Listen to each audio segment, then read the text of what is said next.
Hello, welcome to Chapel with Miss Harms. We'll see how this goes. So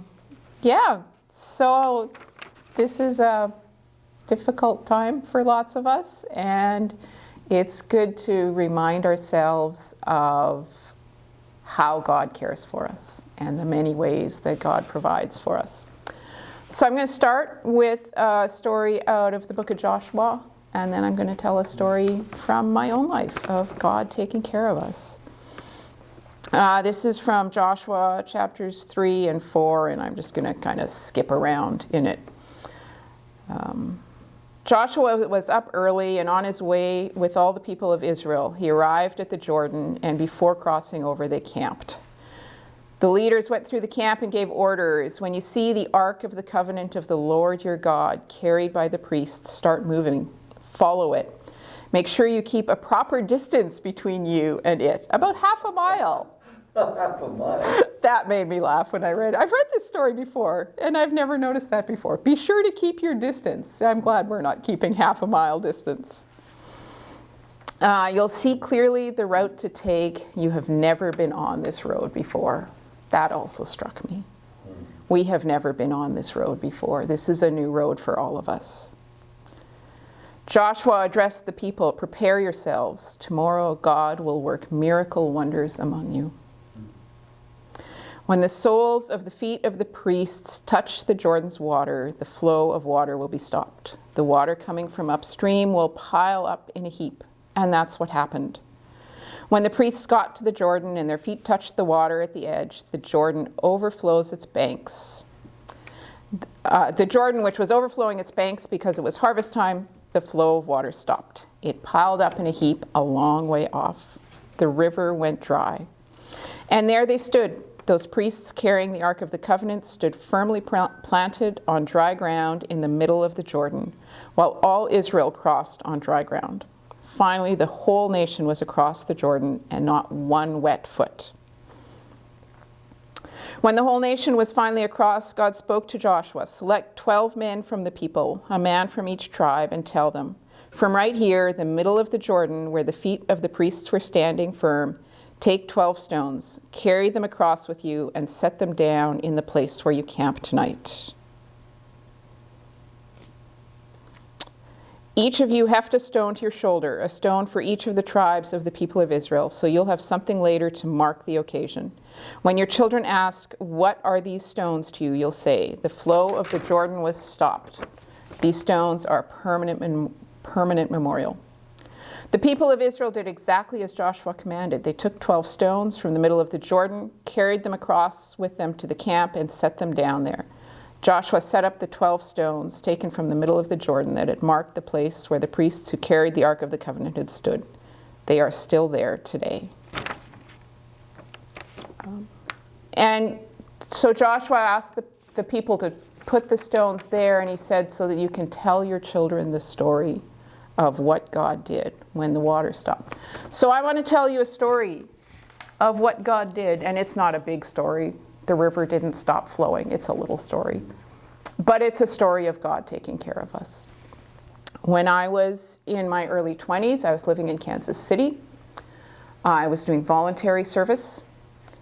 And there was also a voluntary service unit in Hutchinson, which is about a 4-hour drive away in Kansas. And they had invited us to go to the MCC sale in Hutchinson. And so we went. And people who did voluntary service in those years, and probably people who do voluntary service in these years, have car stories. And this is one of my VS car stories. We drove out to Hutchinson in our lovely 10-year-old or 12-year-old car. I think it was a 10-year-old car. And we met these people that we'd met a couple times before. We stayed at their place for the night. We went to the MCC sale. We started our car in the morning, and the alternator light came on. So here we are, 3 young women in their early 20s who know nothing about cars. And we're going, okay, alternator, that's something about the battery. But it started, and once it's running, then, you know, the running car charges the battery, so we're okay, we'll go. We left a little earlier than we'd planned so that we would be driving in daylight. We were that smart. and figured, well, nah, it's okay, because it started, right? So it'll keep running. Yeah, so note to all of you who know nothing about cars, alternators are important. So we head home, 4-hour drive, and we are about halfway there, in the middle of Kansas, in the middle of nowhere, on the road, and the car dies. And when your alternator dies and your car dies, it just stops. And you just kind of roll.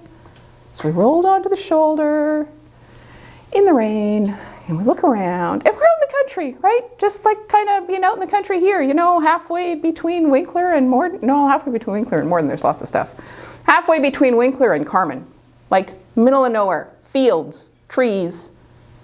Where are we? And car stops on the shoulder of the highway, and we look up, and we are literally a car's length from the driveway to a gas station. So we walk into this gas station, and we ask the lady that was working there, was there a tow truck in town? Could she give us the name, the phone number? So this is a while ago. I was in my early 20s. We did not have cell phones. Nobody had cell phones in those days. Certainly we didn't. We had no money. Is there a tow truck in town? Well, what do we need? Because if we just need a boost, then her husband would come and give us a boost. Well, sure. It's a battery problem, right? These alternators are about batteries. So a boost will get us going again. And we were smart enough to go, well, we shouldn't keep going 2 hours forwards. We should go the half hour backwards to Newton, where we had friends. So we are in this gas station. We phone this friend in Newton. We're having car problems. Can we come? And she says, well, my husband's not home. My son's not home. I don't have a car, but you're welcome to come. I'm home. And so this lady at the gas station, her husband comes and gives us a boost, gets the car running again. We turn around to go the half hour back to Newton.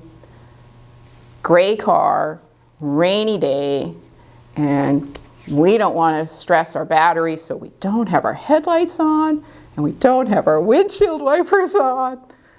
But we keep driving. Fingers crossed, praying God is going to keep us safe. We are a mile outside of Newton, car dies again.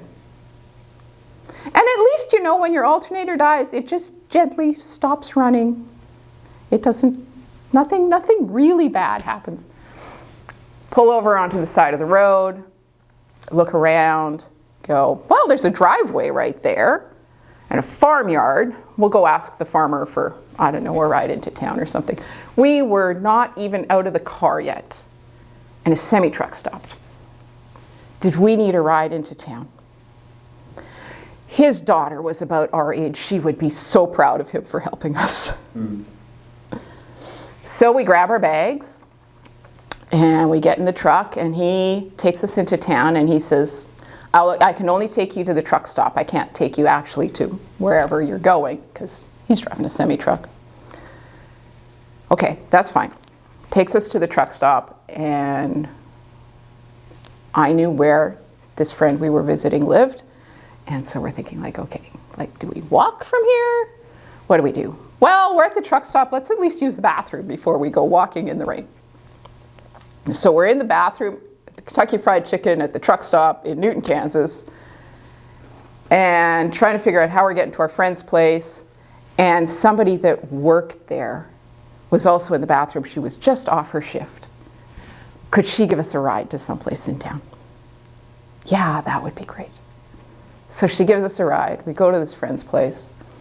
Car is still out on the highway, but we are safe and warm and dry. And the friend says something about, well, like, somebody that you know must have been at the MCC sale, because like half of the Kansas City Mennonite Church goes to the MCC sale in Hutchinson. And we're like, oh yeah, we ran into these people and these people. We ran into Marshalls. And she said, well, Marshalls are staying at their cousins just down the road. Because, you know, Mennonites know these things about each other. And so we phoned them, can they give us a ride back to Kansas City the next day? Yeah, so they did. So this is my story. Our car broke down more than once.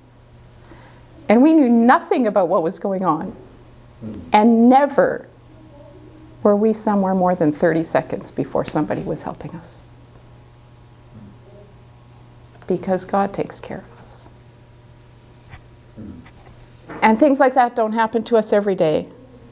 But we need to remember and recognize when they do that God is taking care of us. That's my story for today. Amen.